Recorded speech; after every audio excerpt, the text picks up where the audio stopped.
Philippine Business Review, your daily source for the most critical stories in the financial world. Tune in next time for the latest financial news impacting the world economy.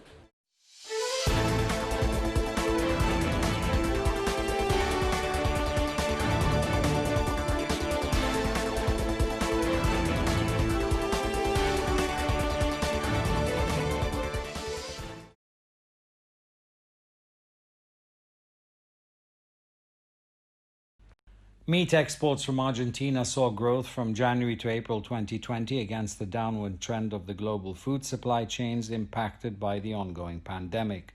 Though Argentina has issued a series of rigorous measures and restrictions since the epidemic outbreak in the country, as the number of confirmed cases continues to increase, the resumption of life and work has been disrupted, except for the meat processing industry. Given that agricultural and animal husbandry export is the country's pillar industry, the functioning of relevant processing factories is obviously vital to the economy.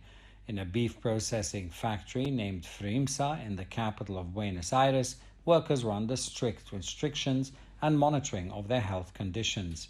Each piece of beef will receive 2 QR codes after cut and packaged, one to trace the factory's information, including the workers' details, and one to trace the quality of the product, including its ranch and breed. The total of Argentine beef exports reached $200 million in April 2020, up 1.2% year on year, while the average price dropped 14.2%, which means total shipments jumped 18% from a year earlier, with China taking 84%. As China's economy slowly gets back on track, it's obvious that the Chinese market plays an important role in boosting the world economy.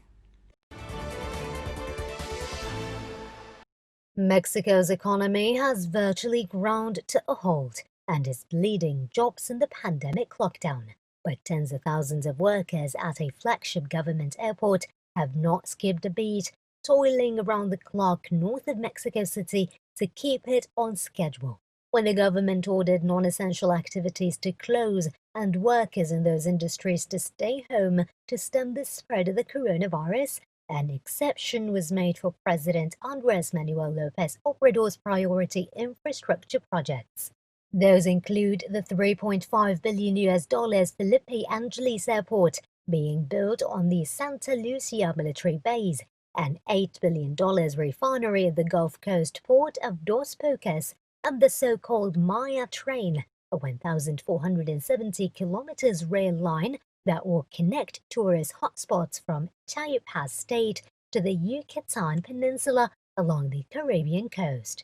Firms producing steel, cement, and glass used by those projects were also allowed to continue operating. On June 1st, automotive, aerospace, mining, and construction companies were allowed to reopen. The project has created more than 26,000 jobs, according to Major Jose Juan Marin, construction engineer and spokesman for the Santa Lucia Army Corps of Engineers, which has nearly 1,000 of its ranks managing the project. On a cloudy day earlier this month, thousands of workers in orange high-visibility vests and hard hats, as well as newcomer to construction sites in times of pandemic, face masks were busy building offices, pitting up giant steel structures for the passenger terminal and smoothing out the surface of one of two 4.5-kilometer runways. Marine says there has not been a coronavirus outbreak due to the safety protocols put in place, including taking workers' temperature, the use of masks, and having half of office employees work remotely.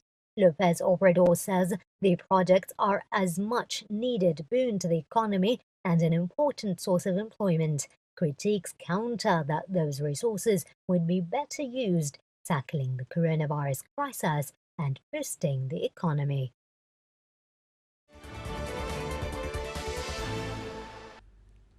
Lloyd's of London insurance market has apologized for its shameful role in the 18th and 19th century Atlantic slave trade and has agreed to fund charities and organizations promoting opportunities for Africans and ethnic minorities group. About 17 million African men, women, and children were torn from their homes and shackled into one of the world's most brutal globalized trades between the 15th and 19th centuries, many died in merciless conditions. Lloyd's said it was sorry for the role played by Lloyd's market in the 18th century and 19th century slave trade, an appalling and shameful period of English history. It added recent events had shone a spotlight of the inequality that black people have experienced over many years, and as a result of the systematic and structural racism that has existed in many aspects of society. The world's leading commercial insurance market, Lloyd's, which started life in Edward Lloyd's Coffee House in 1688, is where complex insurance contracts, ranging from catastrophe to events cancellation, are agreed and underwritten. Lloyd's grew to dominate the shipping insurance market, a key element of Europe's global scramble for empire, treasure, and slaves, who were generally in the 18th century included in the insurance policies and the general rate for ship cargo. Lloyd said it would invest in programs to attract black and minority ethnic talent, review its organization's artifacts to ensure they were not racist, and provide financial support to charities and organizations, prompting opportunities for minority ethnic people. Long queues of people snagged outside some stores in England, with discount fashion retailer Primark proving a big draw as non-essential shops reopened their doors after 83 days of lockdown. Queues formed outside several branches of Primark, which does not sell online, so has not taken a penny in the country for weeks. Outside Nike Town in London, hundreds of people rushed to get into the shop, with many people not observing social distancing. Department stores, clothing retailers, electrical outlets and bookshops have been closed since March 23rd, when Prime Minister Boris Johnson imposed a lockdown to limit the spread of the coronavirus. While outdoor markets and car showrooms reopened on June 1st, Monday is the big return to business for retailers, who are desperate to get the tills ringing again. The reopening only applies to England, with stores in Scotland and Wales waiting for guidance from their devolved administrations on when they can resume trading. Non-essential stores in Northern Ireland reopened on June 12th. Getting shoppers spending again is key to Britain's recovery, after official data showed the economy shrank by a quarter over March and April.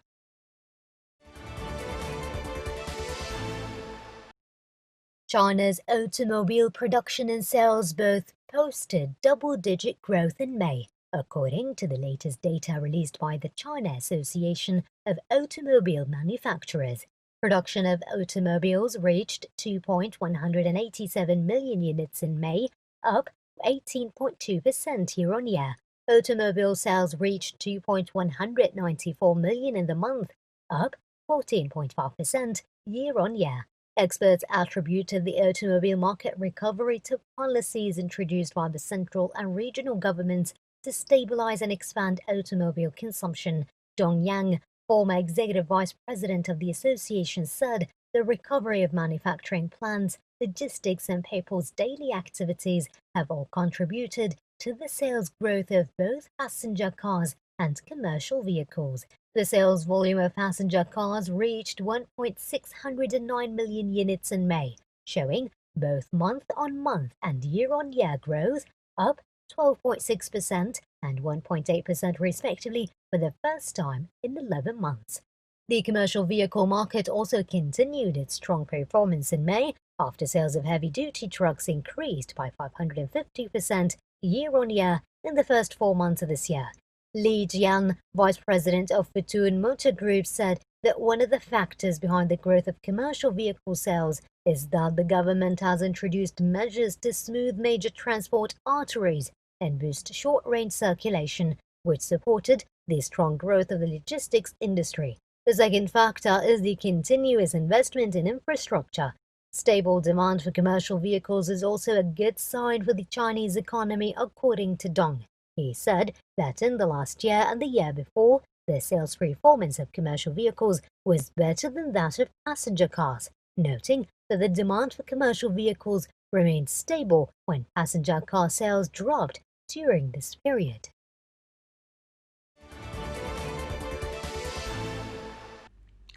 After Lufthansa promised Germans a homecoming guarantee, the airline's attempts to show it is ready to fly passengers again while respecting coronavirus restrictions. Frankfurt Airport and Lufthansa representatives offered media a tour of the airport to show off high-tech air filters, safety and hygiene measures in place for flight traffic to resume safely. Lufthansa, struggling financially as a result of the pandemic, said they were hoping for more international flights to resume, as this is an important revenue source for them. Both the airport and Lufthansa sought to reassure passengers that flying would be safe, as numbers are still well below usual summer traffic. Like the rest of the airline sector, Lufthansa has been hard hit by what is expected to be a protracted travel slump due to the pandemic. Lufthansa last week pledged a wide-ranging restructuring program, from thousands of job cuts to asset sales, as it seeks to repay a €9 billion state bailout and navigate deepening losses in the face of the pandemic.